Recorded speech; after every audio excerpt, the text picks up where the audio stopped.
So, good afternoon. Welcome to the third lecture of the Apheleia conference series. Today with Dr. Giuseppe Di Capua from Italy, which is a geologist and senior technologist at Istituto Nazionale di Geofisica e Vulcanologia. Let me present you during some time Dr. Di Capua, who is a co-founder, Secretary General, and Treasurer of the International Association for Promoting Geoethics, Treasurer of the Commission on Geoethics of the International Union of Geological Sciences, member of the Executive Committee of International Council for Philosophy and Human Sciences, and is also member of the chair of this institution on geoethics. Is co-founder of the School on Geoethics and Natural Issues, a member of the editorial board of the Spring Briefing Geoethics series, the Journal of Geoethics and Social Geosciences, and Geoconservation Research. He has served as a member of International Advisory Board on European projects Intermin, Smart Exploration, and CIRAN. He is author of books and articles on geoethics in international journals and co-author of the Cape Town Statement on Geoethics. So, Dr. Di Capua today will speak about geoethics and the polycrisis, navigating humanity's role in shaping a responsible future. So, when you are ready, welcome to this series of lectures. The stage is yours. And thank you very much for being present here in this lecture. Thank you, Fernando, for this introduction. And I will share my screen with my slides. Let me know if they are working or not. Okay, I think that you can see my slides. So, good afternoon, morning, everywhere you are. And first of all, I wish to thank Professor Luiz Osterberg for his kind invitation to deliver a talk in the Aphelia's conferences series. And it's a great honor for me to contribute to the discussion within this cultural initiative. Thank you, Fernando, for introducing me. And I want to add that from 2008 in my institute, I decided to shift my research activity on a more complex and fascinating field that is geoethics, because at the beginning I was involved mainly on activity related to seismic hazard studies.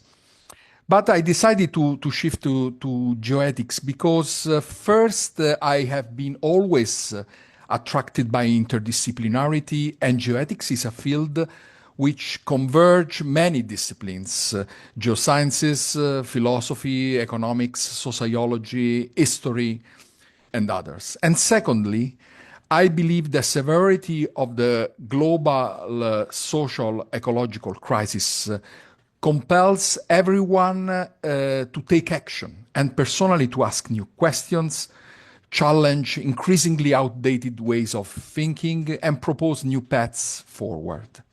In my view, scientists are being called to an unprecedented level of social commitment. It is no longer enough to conduct research, publish studies, and only speak at conferences. We must embrace activism, improve communication with the public, engage in dialogue with policymakers, and even if it requires taking radical actions.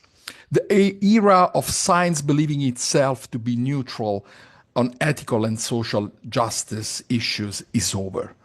Doing science is inherently a political act, carrying profound implications for human lives. So my talk is divided into two parts. In the first part, I will deal with the characteristics of the planetary human niche, providing some reflections about the current socio-ecological crisis or polycrisis. And today, we are living in a time of polycrisis where environmental, social, political, and economic aspects interact, producing a cumulative effect of instability. And this will be my focus on the first part of my speech. In the second part, I will focus on the essential characteristics of geoethics, because I believe that geoethics can serve as a catalyst for driving the change and to contribute facing the polycrisis from its foundations. So we can start from the part one. We live in a globalized world. The globalized society is a real object made up of infrastructural networks through which mass and energy flows move on the ground, on the water, in the atmosphere of the planet to support human communities. And these dense networks form the anthroposphere and are articulated into systems of commercial, digital, tourism, military, industrial, cultural, social relations, which allow rapid transfers of tangible and intangible assets, consisting of technologies, goods, ideas, symbols, languages, worldviews, as well as fears and hopes. And in our time, this phenomenon of interdependence has assumed a dimension and a pervasiveness without equal in history, and has produced a globalization of needs, expectations, and demands through a process that, nevertheless, the French philosopher Edgar Morin defines as without solidarity. And both due to the close connection between the parties and the speed of transfer within the networks, the pandemic like the SARS-CoV-2 and the war in Ukraine, as well as the more recent tragic events in the Middle East, have demonstrated the vulnerability of our globalized society to local perturbations. And by local perturbations, I mean events such as a war, a volcanic eruption, a pandemic, an accident involving technological infrastructures, a coup, or a financial crisis. And human communities, supply or value chains, connection networks are just some of the elements that make up the human ecological niche. That is the space that human beings are continuously shaping incessantly from thousands of years, at least 14,000 of years, together or in contrast with the nature, in order to inhabit the Earth system, modifying, often unconsciously, ecosystem and social ecological dynamics according to complex mechanisms in a continuous action-reaction dyad. And climate change is only one of the ongoing colossal anthropogenic processes of planetary modification of the human niche. Anthropogenic modifications of the natural environment extend beyond impacting geoecosystems, which are ensembles of biotic and abiotic systems.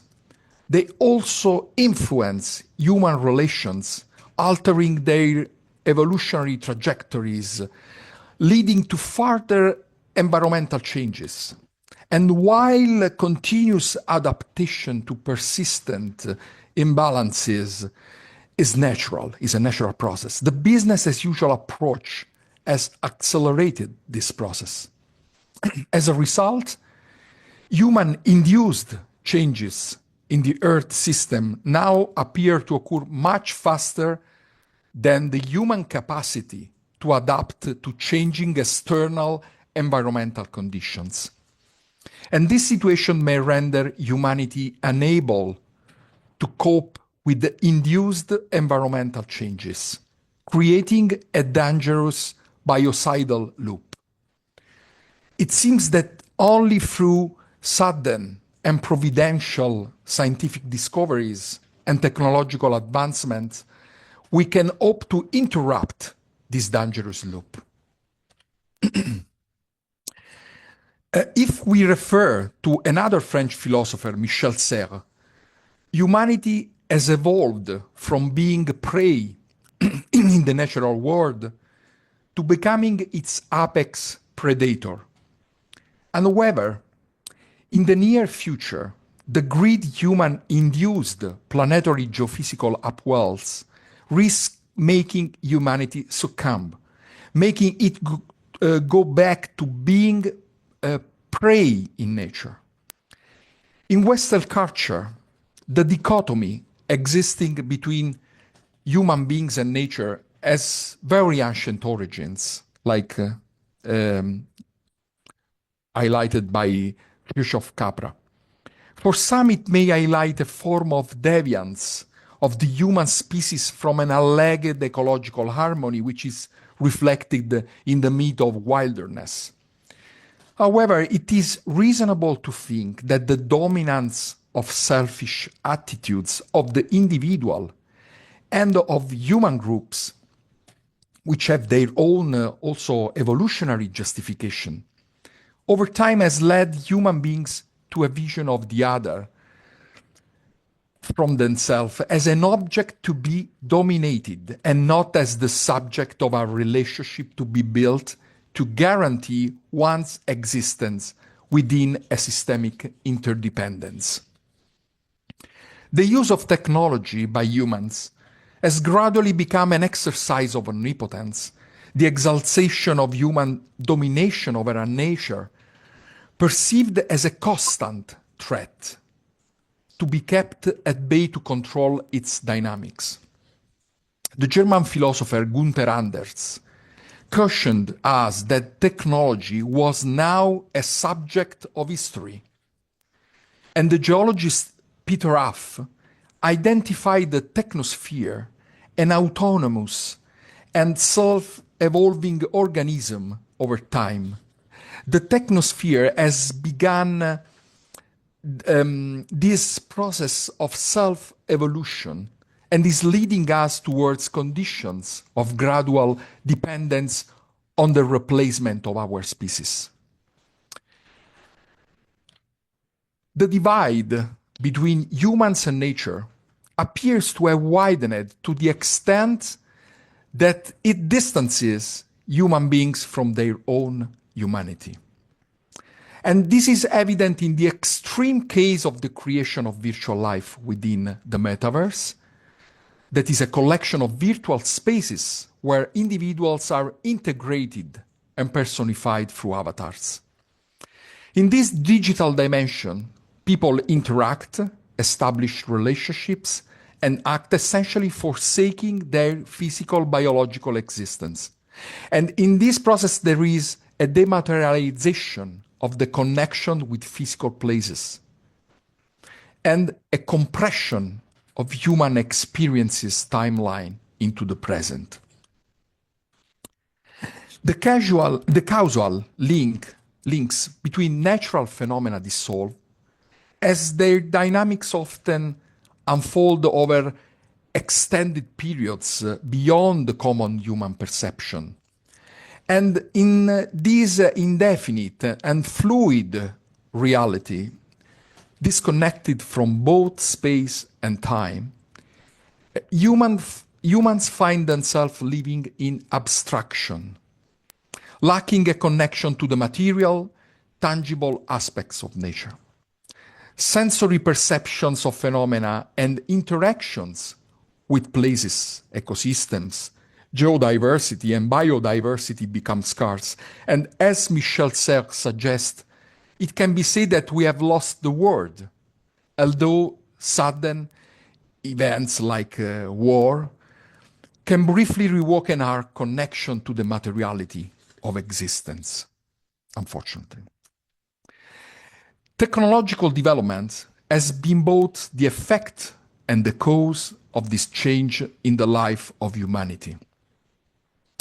Technology continues to oscillate constantly between two polarities. On the one hand, it is the extraordinary tool produced by human creativity at the service of the material and cultural development of our societies. On the other hand, it is a formidable picklock capable of undermining the authentic humanity of the human being and favoring their engineered homogenizations. We can call this as the suborganizations of the human being. Implementing that will to power and prevarication of the human over the human. An example is the atomic bomb, and of the human of nature, as occurs in the alteration of the biogeochemical cycles and more in general of the entire Earth system. Ever since the end of the 70s of the last century for the German philosopher Hans Jonas, was clear that technology without ethics was a risk for humanity. Jonas calls upon society to a new commitment, that of worrying about the consequences of technological developments for future generations. And the principal responsibility is the proposal to anchor human action to an ethical criterion in a technologized world, thus releasing it from an operational logic forced on the present. For Jonas, modern human capacities to manipulate the planet with destructive effects, even in the long term, require an action whose consequences allow the continuity of human life on Earth and therefore of future generations. Jonas, therefore, questions two fundamental pillars of Western culture. The first is the belief in the positivity of the future, closely tied to the idea of time as linear. And this is a perspective rooted in the Judeo-Christian vision of life. The second is the concept of individual utilitarianism, also linked to a religious worldview that prioritized the individual over the community. And Jonas warns against an overly optimistic view of technology, which rather than serving as a driving force for progress, can become a vehicle for the collapse of human civilization. And moreover, he urges us to adopt a development model that considers future generations shifting the focus away from individualism and the immediate present in favor of intergenerational solidarity. It is evident that the ontological fracture between human being and nature should find a solution. The ecological crisis or the polycrisis cannot be faced only with science and technology, as well as the crisis management cannot be delegated exclusively to those political, economic, and financial elites that often caused it. The socio-ecological crisis has a profound impact on the entire globalized society and therefore require responses from the global human community through the sharing of knowledge, experiences, proposals, ideas, and techniques. The ontological fracture of the human being from nature has its extreme results the strengthening of omnipotent attitudes in the individual and in human groups. And this translates into an inability by human being to understand the other than oneself, into the debasement of the environment, into the pursuit of profit and of possession as the central nucleus of gratification of an existence, which is centered on accumulation for the selfish satisfactions of one's interests. And the profound impact on individuals culminates in the manifestation of what Rosi Braidotti called as a cognitive capitalism, that is a system that profits from the knowledge and the capitalization of all living matter. The planetary primacy of the capitalist economic model can be framed within this split between human beings and nature. And the cultural problem, though it originated in the Western world, has now spread across the entire planet through the networks that I showed at the beginning of my speech. We need to come to terms with it. Today, planetary environmental issues have finally been included among the political issues to be debated at the highest level of governments, albeit severely slowed down by other geopolitical and economic issues or some particular political election. But the beginning of a real modification of the economic, financial, social, cultural, and political paradigms responsible for the excessive anthropogenic pressure on the environment and the deterioration of ecosystems still seems far away. The actions implemented by the states to change the development trajectory are insufficient, mostly dictated by wait-and-see logics that seems to hope for future-saving interventions of scientific research and technology, rather than starting the construction of a more sustainable and just future. In this situation, what might the future hold for us? And science has provided various scenarios. For example, the IPCC, that is the Intergovernmental Panel on Climate Change of the United Nations, has outlined possible outcomes. What now seems certain is that our children will live in a world that is, on average, warmer than the one we inhabit today. And our grandchildren will experience an even hotter Earth. This is not just a matter of temperature or perception or discomfort. It is about habitability of our planet. Many regions of the planet have never faced such conditions, at least not in recorded history. And significantly, higher temperature will lead to social, political, and economic upwells that we are certainly unable to predict. One day, a friend of mine that is a well-educated, intelligent person who follows world events with a strong scientific background, say to me, but what's the problem if the world becomes warmer? Maybe Siberia will become cultivable and people will move there to live comfortably. This seemingly common sense remark actually reveals a complete disconnection from the reality of the situation.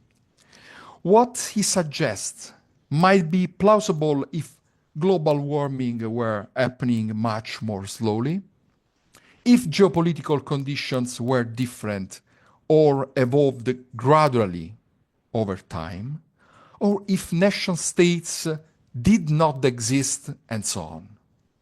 But do you see how naive or perhaps even foolish, if not outright deceptive and politically manipulative, the objection, what's the problem if the Earth gets warmer, really is? Now let's try a simple exercise and let's outline 3 possible future scenarios for humanity. The dystopian scenario. This scenario is marked by these images are created with artificial intelligence to be in line with what I've said before, is marked by inaction or weak responses from governing elites, leading to a gradual systemic collapse and worsening socio-environmental conditions. It follows a business-as-usual approach where nationalist policies hinder short-term greenhouse gas reductions. Billions face rising temperatures, while food production remains a major emission source due to minimal improvement in practices and waste reduction. Environmental degradation and biodiversity loss continue, heightening risks like pandemics, conflicts, and water shortages. Industry and finance shift slowly towards more sustainable practices, but worsening climate change drives large-scale solar geoengineering and carbon removal efforts. And the risk in this case of systemic collapse grows as technological interventions, increasingly necessary yet unpredictable, may trigger unforeseen environmental and socio-economic consequences. The second scenario is the reality scenario that involves a slow but accelerating evolutionary process with lasting environmental impacts. Initially, weak and uncoordinated government actions persist despite scientific warnings. Over time, worsening crises, coastal flooding or heat waves, droughts, pandemics, extreme weather, and climate-driven migration force stronger international responses. And rapid emissions reductions, a shift to low-waste economies, sustainable food production, fossil-free mobility, and ethical finance emerge. However, uncertainty remains as reinforcing feedback loops could trigger a hothouse Earth scenario. And while solar geoengineering is avoided due to risks, some carbon dioxide removal technologies operate under strict United Nations regulations within an ethical and legal framework. Future generations will likely face a significantly warmer Earth. And the utopian scenario that is defined by rapid, coordinated action that mitigates environmental change. It requires radical culture, economic, political, and social shifts, driven by strong international leadership and global public support. Education plays a key role in fostering responsible, scientifically informed citizens with a global ethics. A permanent moratorium on armed conflicts allows resources to be redirected toward environmental and social policies. International cooperation leads to large-scale rewilding, zero greenhouse gas emissions, and a circular economy with near-complete recycling. The food system undergoes a global transformation. Geoscience becomes a valued social asset, guiding sustainable land management. Self-sufficient, nature-based communities thrive beyond urban centers, integrating past and indigenous knowledge. Ultimately, humanity not only stabilized the climate, but also start to build a safe and just space, balancing environmental and social needs. It seems clear to me that we are very far from this last perspective. The most realistic scenario currently on our horizon is likely the reality scenario, I hope. Moreover, we acknowledge that human history has also been marked by periods of regression, we have reason for concerns.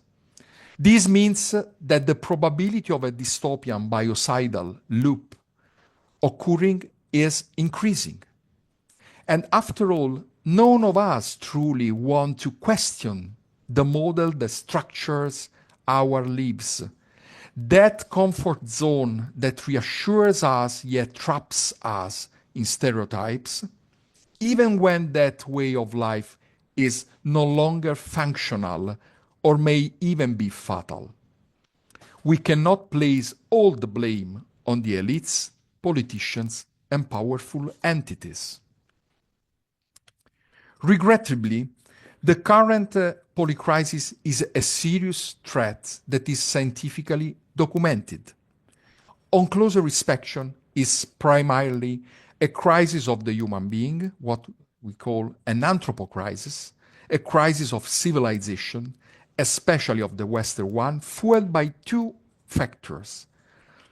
The irresponsibility of the ruling classes in pursuing development goals without considering the environment and social inequalities is evident, but also the lack of responsibility among individuals actively participating in processes of mass consumption toward shared issues is fueled by a culture of success that promotes selfishness without balancing it with solidarity. In this complex framework, ethics must be rethought as an indispensable tool on which to base the regeneration of human society, to make it more inclusive, equitable, peaceful, socially supportive, and ecological oriented in its choices. In the geoethical vision, these regeneration projects must be based on the individual as advocated by Edgar Morin. The individual is the quantum of social construction, the fundamental particle that can become a conscious and not forced source of that spirit of solidarity that must unite humanity in the search for a more responsible, just, and respectful way of life towards human beings and the environment. But allow me also a moment of pessimism, which I need to balance, at least in part, with my optimism. I'm always struck by the words of the renowned Italian philosopher Umberto Galimberti, who argues that in a world entirely dominated by technology, driven only by its own self-perpetuation and offering no deeper meaning to human existence, ethics risk becoming something merely pathetic. But I start again with my optimism. Let's outline 9 essential points about the polycrisis that should guide our proposal to address it more effectively. And in the second part, I will start with the contribution that I and other colleagues are trying to give in facing this polycrisis. First point, the socio-ecological crisis is a planetary issue that will develop over several generations. Point 2, geoscientific knowledge is an indispensable tool for managing the functioning of modern globalized societies and poorly considered in the decision-making processes. Human communities need adequate geoscientific literacy, since geosciences can help redefine the relationships between humans and nature on the basis of some scientific discoveries that outline their philosophical value for human life, by modifying the perception that humans have of their interaction with other non-human entities. And I'm talking about deep time, the systemic dimension of planetary relationships characterized by feedback loops processes, the grandeur and power of geophysical phenomena that is linked to the beauty of nature. And geosciences have the power to reconnect us with the materiality of life, even through the simple observation of physical phenomena. The point 3. Humanity does not consider planetary boundaries and systemic sustainability thresholds in building their own living space, the anthroposphere. The point 4. Over the next few decades, the persistent overcoming of ecological tipping points will induce substantial changes to the Earth system, which could prove incompatible with maintaining the planet's habitability for the human species. The point 5, the anthroposphere has now come to coincide with the physical limits of the planet, and consequently, the human ethical dimension, space, has also expanded to a planetary dimension. The socio-ecological crisis, this is the point 6, is also the effect of the enormous political, economic, and social imbalances existing on Earth, are the gradients.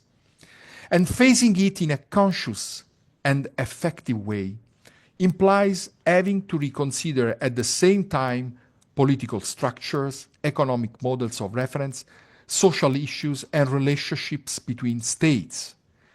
There are inequalities in human access to resources, both nationally and internationally, which fuel this polycrisis, and that the polycrisis in turn affects.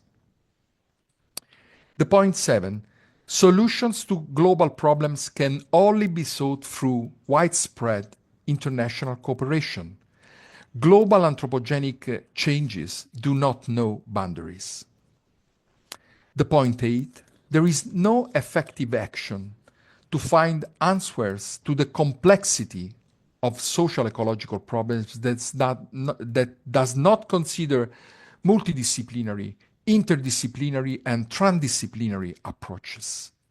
And finally, the search for answers and common solutions presupposes the development of a planetary consciousness shared by the various human communities through the creation of a reference framework of ethical principles and values on which to base the sense of belonging to a community of destiny, like said by Morin.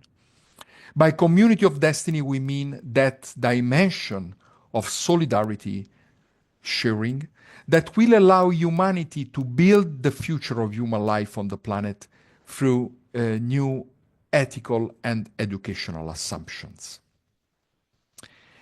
After this first part, now I pass to the second part, in which I will focus mainly on geoethics as a proposal to face the polycrisis, one of the elements that could contribute to face the polycrisis. So, geoethics developed with the aim of redefining the human Earth system nexus, proposes a reference framework of principles and values to face the current global challenges, which can be shared at the transnational level. The polycrisis requires a renewed awareness in the human abilities to create new models of interaction between humans and between humanity and nature.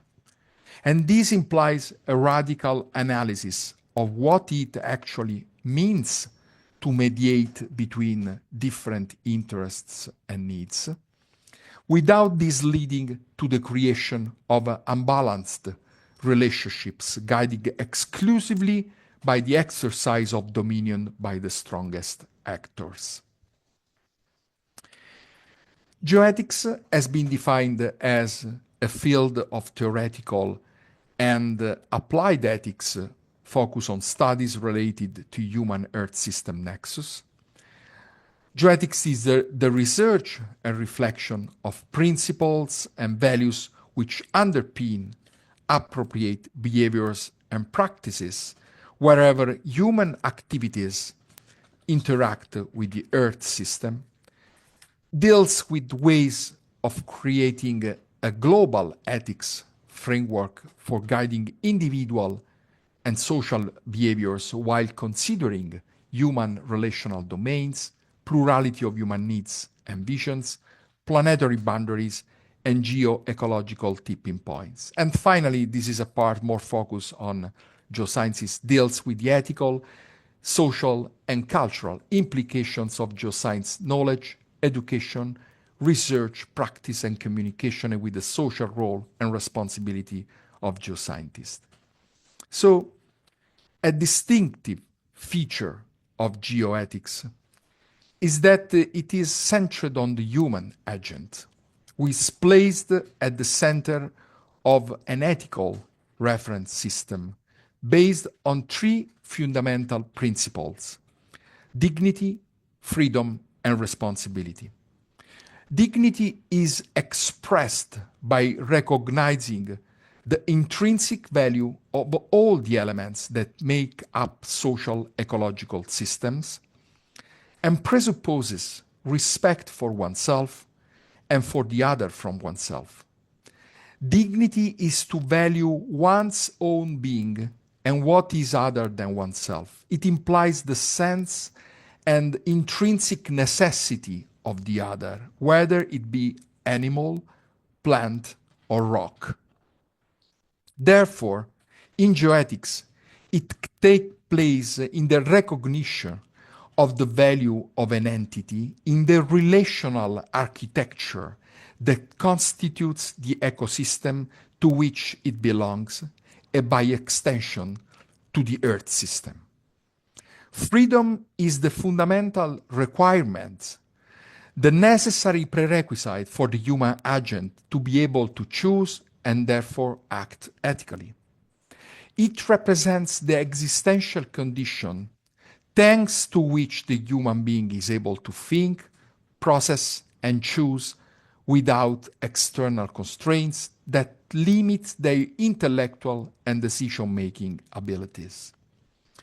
Responsibility is the ethical criterion that guides the action of the human agent, who accepts their role within the Earth system and takes into account the possible consequences, even negative ones, of their actions. Human beings, as complex beings, have a responsibility to act in accordance with their complex biological, emotional, and rational nature.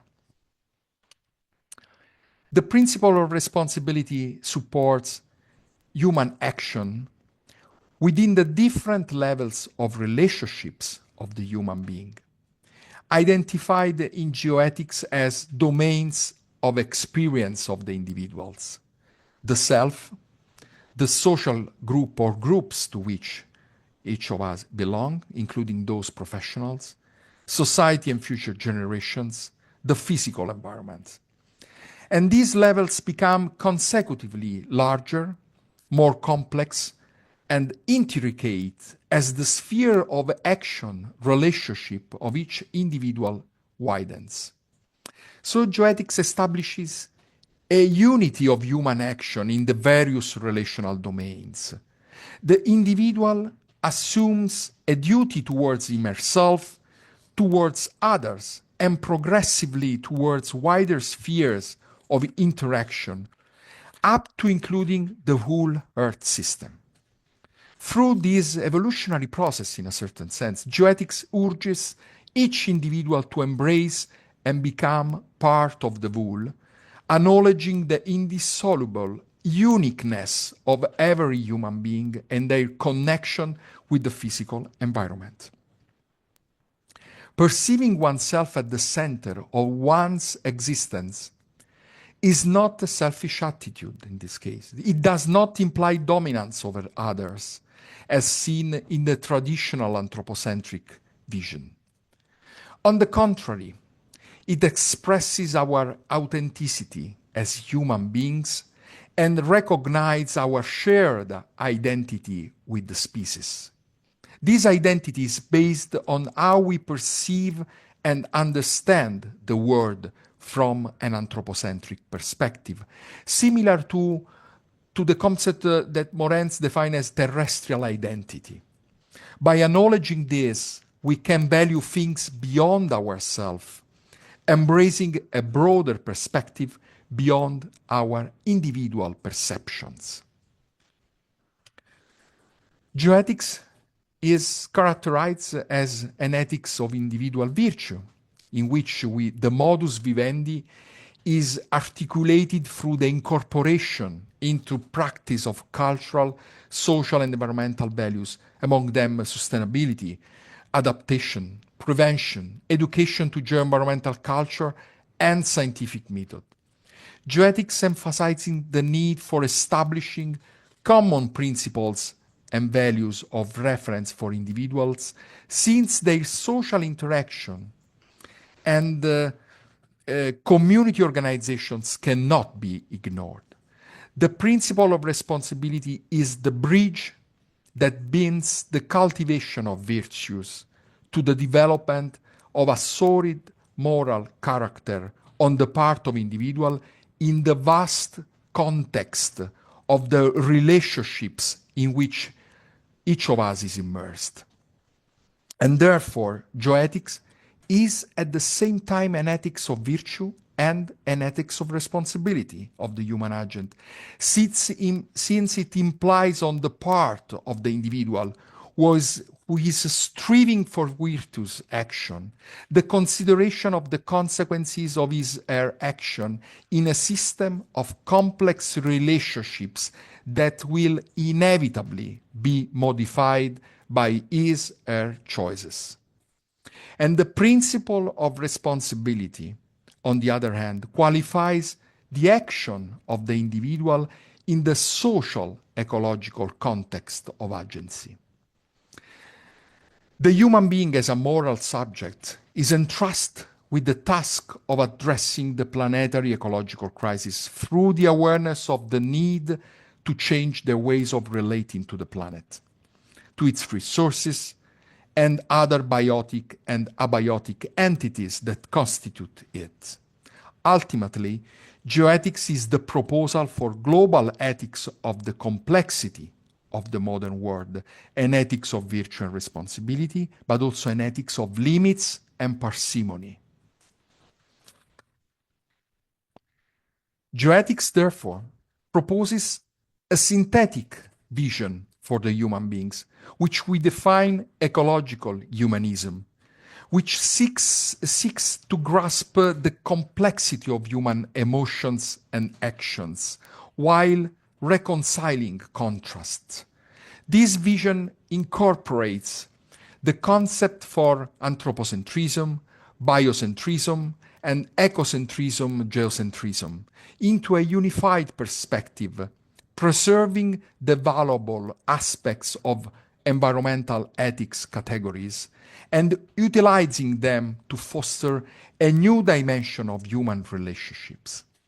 In this vision, the human beings are characterized as follows: intrinsically and perceptively anthropocentric, as they cannot escape the human nature, the forms of their thought, the biological, emotional, and rational complexity through which they give meaning to their perceptions and reflections and construct their vision of existence on the basis of human species peculiarities.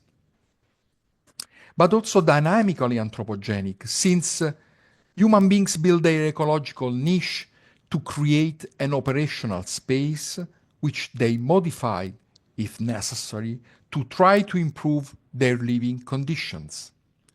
But in the context of geoethical thought, human beings should also evolve, or must also evolve, to become relational biocentric in the recognition of the value of the life of any living being, and ecocentric in the attitude of respect towards the complexity of the web of ecosystemic interactions and the human role of pares inter pares. Identitarily geocentric, when they develop a sense of supranational belonging to terrestrial citizenship. So, what should we do? Some advocate for ecological radicalism. I'm thinking of Arne Ness and his concept of deep ecology, while others propose revisiting the ideas of historical figures who introduced powerful innovations in Western culture, for example, such as St. Francis and his concept of brotherhood, which extend beyond humanity to embrace all forms of life. Without the regeneration, and surely this is fundamental for me, without the regeneration of the human being, the polycrisis, or as called by Morin, risk leading the Earth system to a sudden and irrecoverable rupture, since everything that does not regenerate degenerate, as Edgar Morin says. In my own small way, I believe geoethics can offer some opportunities. Of course, we cannot know what the future holds for humanity.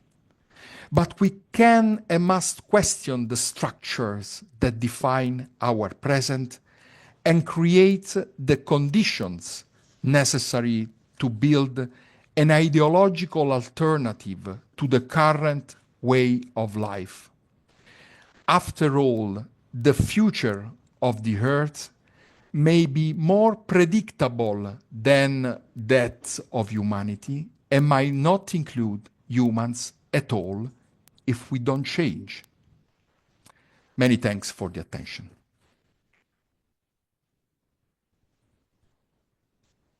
Thank you very much, Dr. Giuseppe Di Capua. I noticed that there is a question on YouTube. Oh, yes. I will read to you. The question is, the letters are very tiny. I have to approach. So, can you hear me well? Yes, yeah. Okay, so here is the question by Nuno Guimarães da Costa.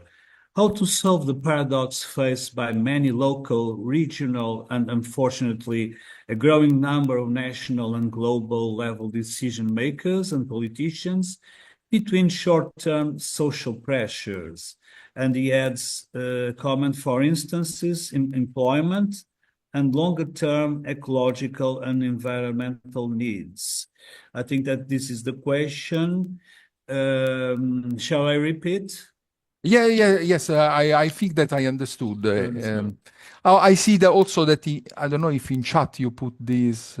Yes. It's not in the. Okay, Professor Guimarães. I Yes. asked him to put. Okay. Yes. All right. Yes. Oh yes, and unfortunately, this is in line of what I've said. That if our decision makers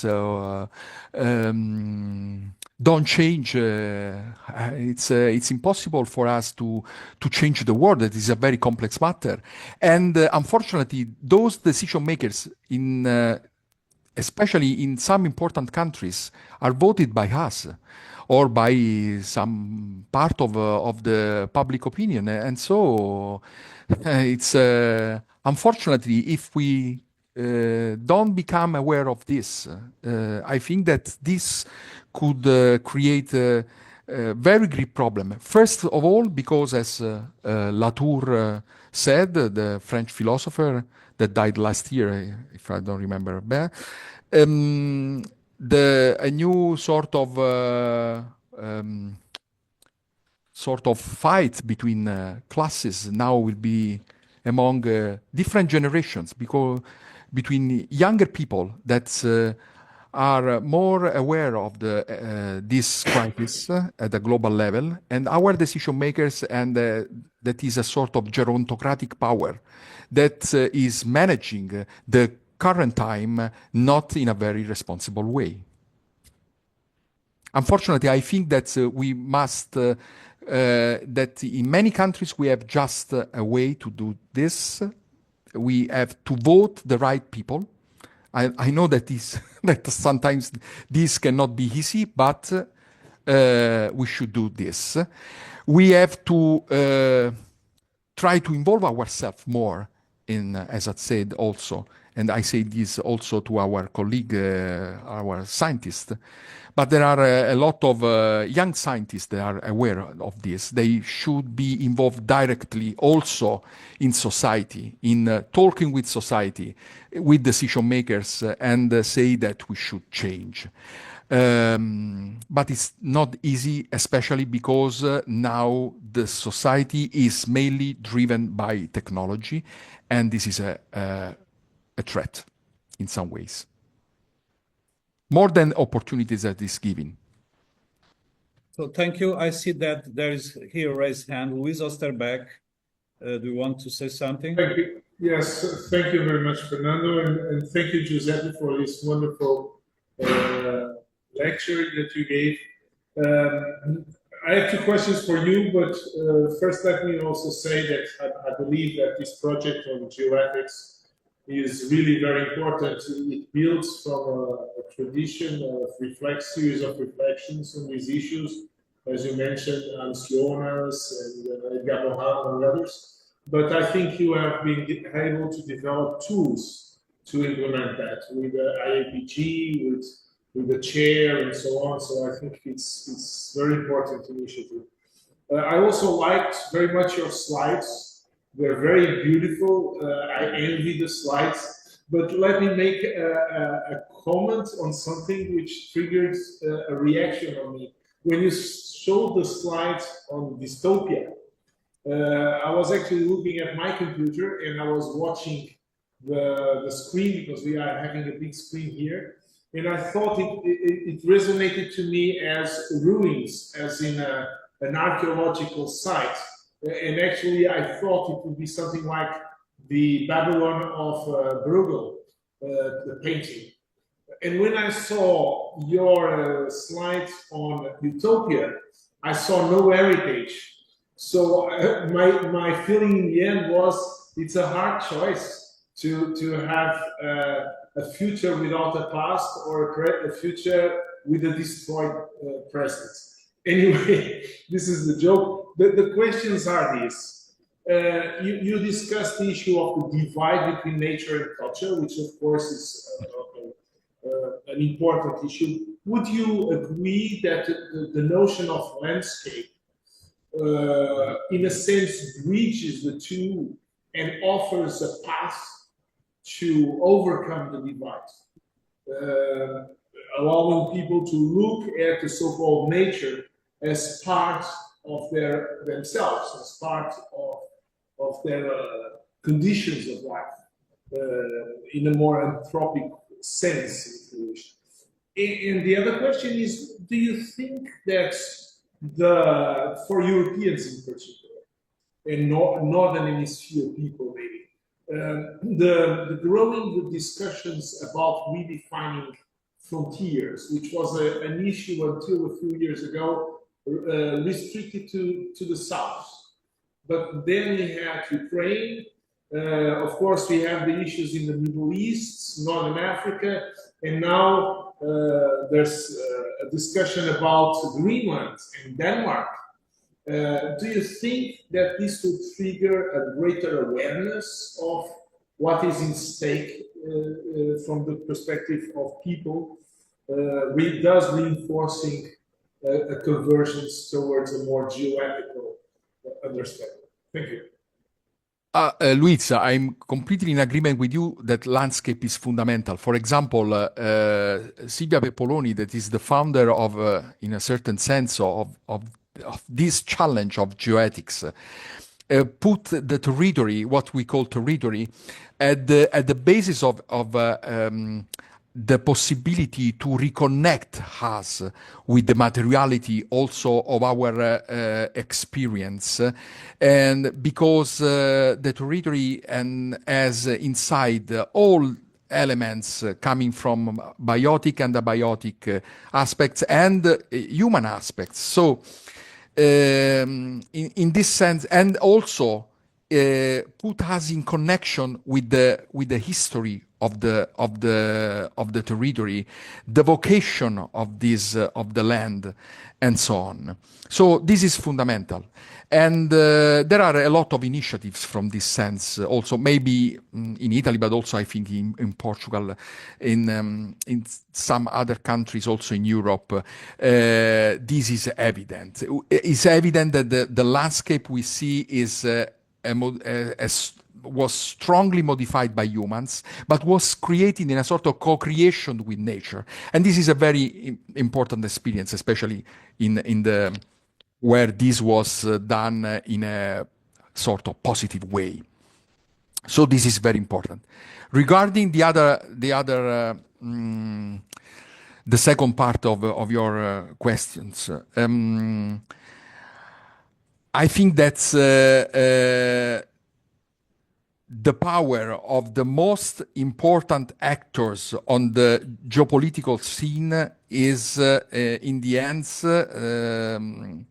of people, of whole people. That's unfortunately people old in the sense that they are thinking in a very old way. Unfortunately, in this way, we cannot go ahead in something different that what we have done till now. So in this moment, it's very difficult to see a more positive future. And in a certain sense, also this is in line with what I say before about the sort of struggle between two ways that are emerging, or one is the dominant one that is a old way of thinking, and the younger way that is rising. But unfortunately, these new ways of thinking is coming too much slow, in a very very slow way. And so we should create more opportunities to fasten this process through education. This is fundamental, unfortunately, and education is the key. We have still a couple of generations ahead before really a possible collapse of a systemic collapse. And so we are still in the possibility to change profoundly, in a radical way, the way of thinking our relationship with the planet. In this moment, yes, I understand that we can have some particular concerns and some decision makers. I see, for example, what is occurring on the other part of the Atlantic Ocean is not encouraging on this sense. So thank you very much.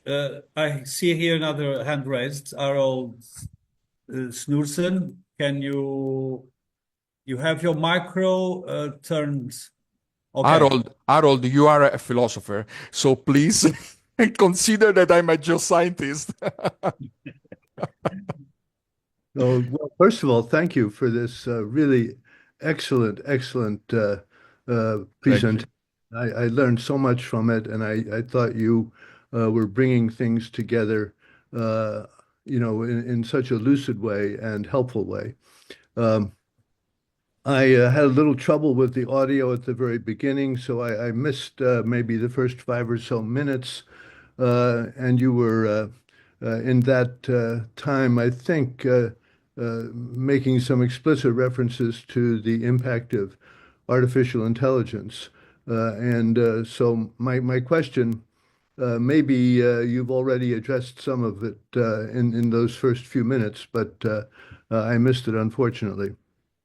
I wanted to also give a shout out, thanking you for your, as you usually do, references to the pioneering work of my teacher, Hans Jonas, and his efforts to articulate a principle of responsibility and the need to ground that idea of responsibility in a kind of metaphysical or ontological basis, which of course raises the very, very big question of, how is it that we connect this kind of thinking to current political realities? Anyway, my specific question is, I noticed that you really didn't do an explicit critique of capital. And it seems to me that you can't, talk about the impact of technology without recognizing how contemporary technology is really the handmaiden of capitalism, and the efforts to promote sort of a technological solution that, people like Peter Thiel and so on advocate is very much based on a kind of unfettered capitalism of pure greed and the idea that private ownership is going to solve the problems of humanity. So it seems to me that in trying to develop a principle of responsibility, there needs to also be a sense of what the limits of capitalism ought to be. I wonder if geoethics offers anything along those lines. Thank you so much. Harold, I think that you have touched one of the more critical points, because there is a strict connection between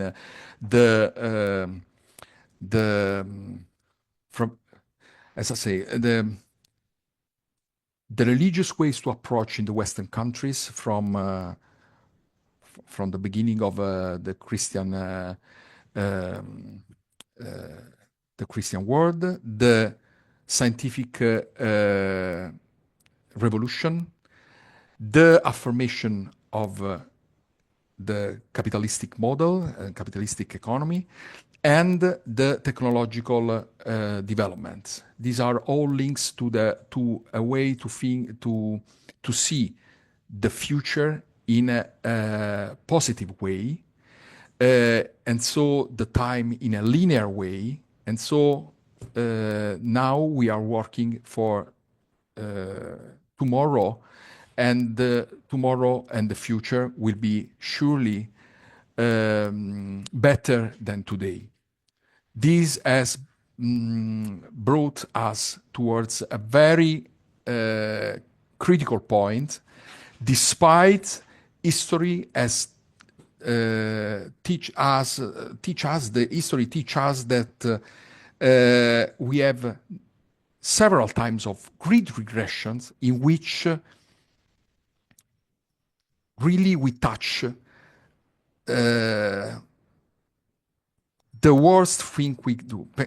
You think to the Nazism, for example, and but now this is another point. So we are touching another very critical point,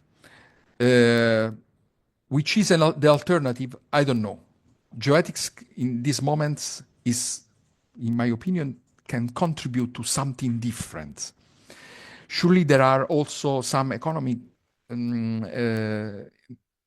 some colleagues that are working in, are expert on economic models, are trying to develop something different, also looking at geoethics. But it's very complicated to develop something that is alternative to this way of thinking that is dominated these current times. Very, very complicated. If I say that, okay, please take geoethics and your life will be better. I say, maybe I put myself in the same line of what have been done in the past, and with the same approach, that is a linear approach. I think that we should be very critical about what we are doing now, and this is the first step, obviously, but not. I'm also aware that being aware doesn't mean to act in a more correct way. You should put in this also your emotion, your spiritual dimension. We need a lot. So I think that we really should work on the educational level in a more deep way, and continuing to develop, for example, the theoretical framework of geoethics, and also applying it as we are doing in some concrete experiences. Like, for example, I don't know if you know the geoparks movements, in which there are colleagues that are working in a very important initiatives that is at the international level, in which they create new ways also to relate to own territory and also to economic activities, but activities that take into account local communities, that are co-creating with local communities and look at the environment in a very responsible way. This experience could be a sort of geoethical communities in a certain sense, because they apply in a very concrete way what we say in geoethics. So there are some lights and many, many shadows. Thank you very much. We have another question from this way from Brazil. But if I may, I would like to say very fast that I enjoyed very much this lecture. And I would like to quote Eastern traditions when they say that when the student is ready, the master appears. So this means that we have to create inside ourselves this position for responsibility, for many other things, and things can work better. So that's it. And I will pass to the next question from Roberto from Univale, Brazil. And the question is this. Regarding polycrisis, what do you think about the power of social misinformation? The power of social misinformation is immense, and we know well. And we have a movie that I can cite for you. That is it's a famous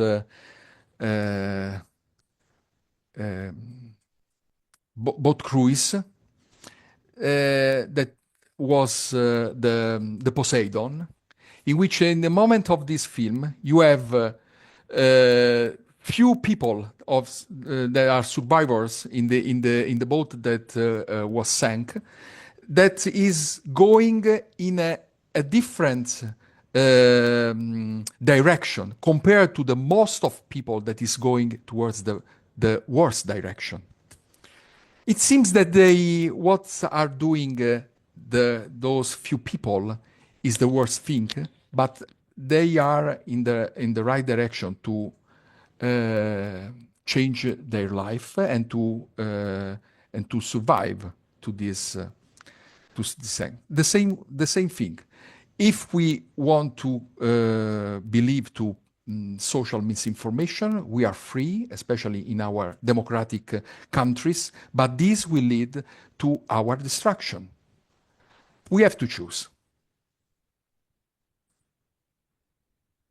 So thank you very much. This has been very interesting.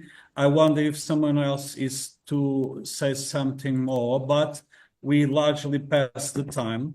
And I remember that people can see the ones that didn't manage to see this lecture, they can see it recorded as soon as possible.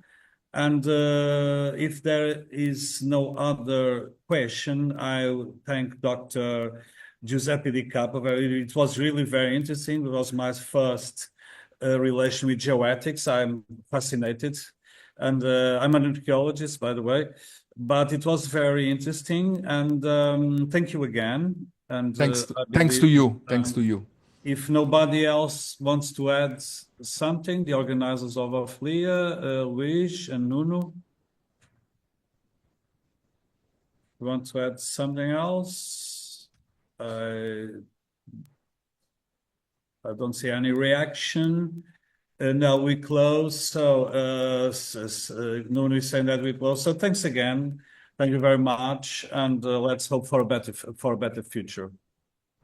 Yes, I hope. Yes, Thank okay. you.